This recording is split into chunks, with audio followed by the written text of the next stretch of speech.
পৃথিবীতে সবচাইতে শ্রেষ্ঠতম দোয়ার স্থান হলো মা বাবা।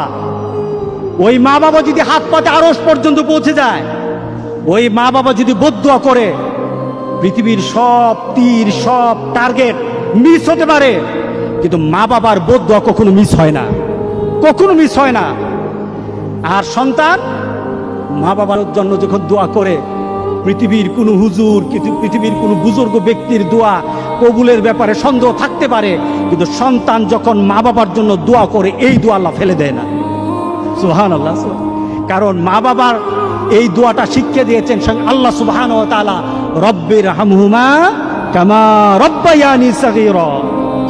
আপনি কবরে থাকবেন, আপনি প্রত্যেক নামাজে আপনার সন্তান দোয়া করবে আপনার জন্য, রব্বির হামহুমা কামা রব্বায়ানি সগীরা। করেন, মা বাবার জন্য দোয়া করেন প্রতি নামাজে বলেন মা বাবার জন্য, রব্বির হামহুমা কামা রব্বায়ানি সগীরা।